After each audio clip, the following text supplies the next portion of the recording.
Boy, DeWanna Bonner, you sure did look awful today.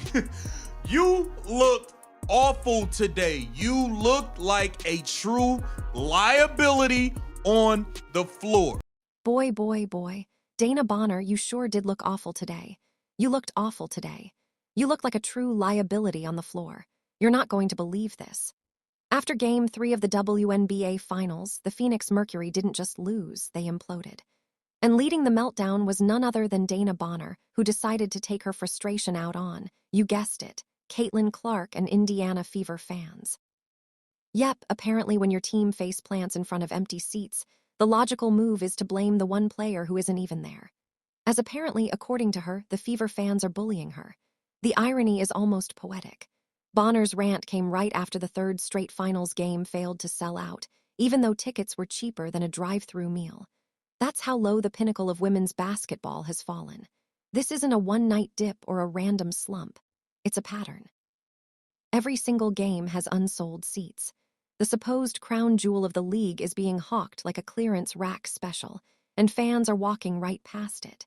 So, how does a league that's been bragging all year about record-breaking ratings and historic growth end up playing in front of empty chairs? Let us know down in the comments below why you think the finals has been a disaster. The Las Vegas Aces verse defend Mercury.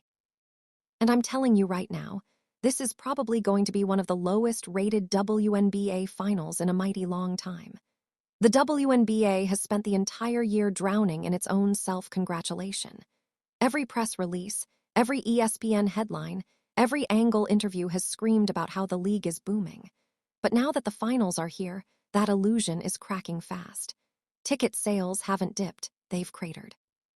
The supposed momentum vanished faster than Caitlin Clark on a fast break with 3 defenders and no whistle. Game 3 of the WNBA Finals and news has broke that you can get into the game for tickets as low as $10. Yeah. No. Oh no. No. Your speakers on your laptop or your phone are working perfectly fine. You heard me loud and clear. You can get into Game 3 of the WNBA Finals for $10. This is craziness. And let's not pretend this is some long-term stat buried in a spreadsheet somewhere. We're talking Game 3 of the finals in Phoenix. You'd think people would be camping out to see the best the WNBA has to offer, right? Wrong. The cheapest ticket, $10. That's not a typo. $10. For the cost of a parking ticket, you can watch the so-called biggest game of the year. Lower bowl seats $25. Courtside behind the bench $90.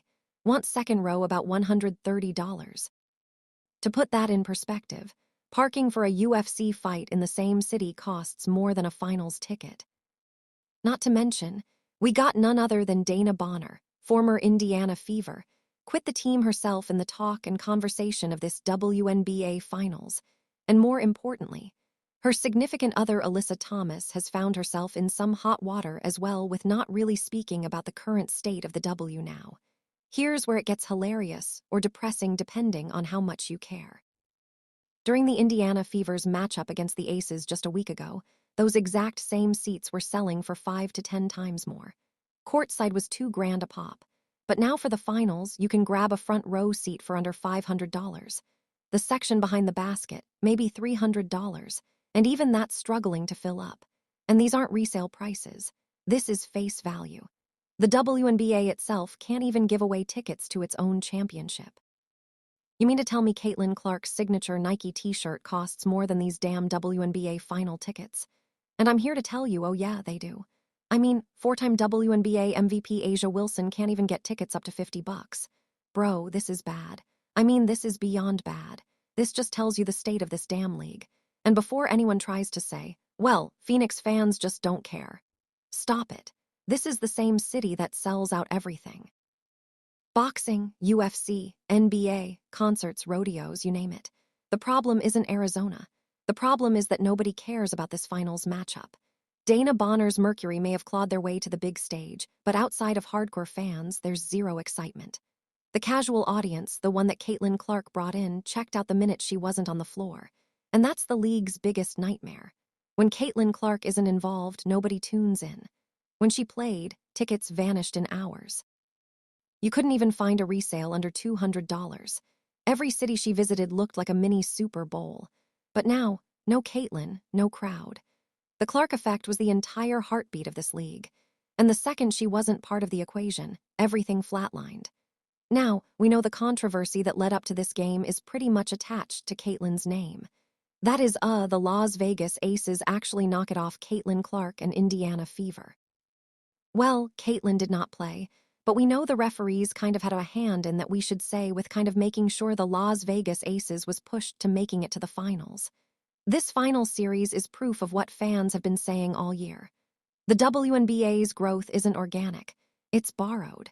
It's built on one player who carried the sport into the mainstream. Caitlin Clark wasn't just a star. She was the story. She sold out arenas, drove merchandise, spiked TV ratings, and gave brands something to rally around. Without her, the league goes right back to being what it's always been, a niche sideshow pretending to be a revolution. And as this disaster unfolds, Commissioner Kathy Engelbert has the audacity to keep doing her media rounds, calling this the strongest position the league's ever been in. Strongest, please. If this is strong, then a sandcastle in high tide is a fortress. When your finals tickets cost less than a round of bowling, you've got a serious problem. The pricing charts tell the truth Engelbert won't admit. When tickets first went on sale, upper-level seats were about $50. Within a week, they dropped 20%.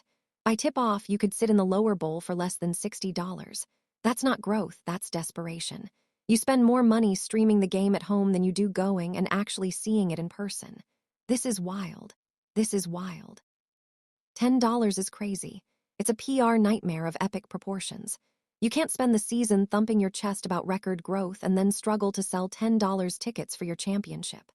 Corporate partnerships, Nike deals, flashy ad campaigns. None of it matters when your arenas look half empty on national television. You can't fake butts and seats. Either fans show up or they don't. And right now, the scoreboard reads loud and clear. They're not showing up. And let's be real, part of the problem is the finals themselves. This matchup has all the excitement of a Tuesday morning staff meeting. There's no drama, no rivalry, no villain. Just Dana Bonner scowling at invisible fans, blaming Caitlin Clark for her own irrelevance, and pretending she's part of some league-saving storyline. The Mercury plays slow, predictable basketball, and the Aces aren't much better. It's flat, forgettable, and painfully overhyped.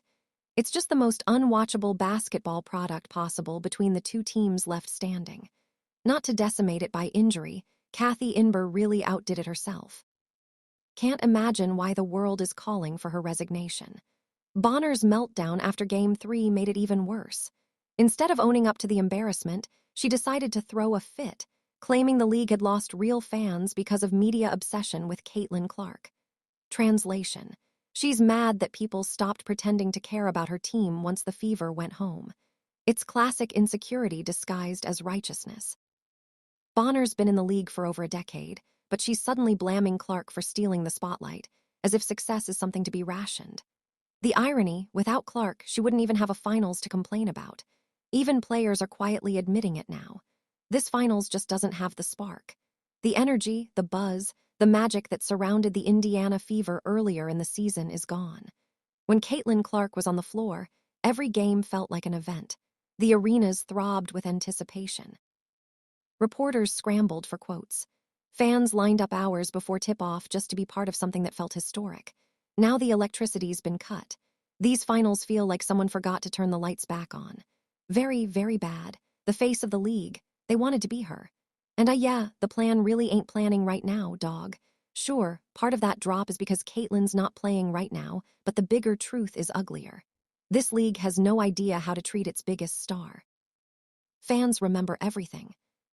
The cheap shots, the ignored fouls, the dirty plays from jealous veterans, and Commissioner Kathy Engelbert's golden silence while it all happened.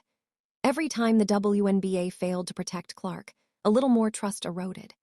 People stopped buying tickets, stopped tuning in, and started realizing the league doesn't actually deserve her.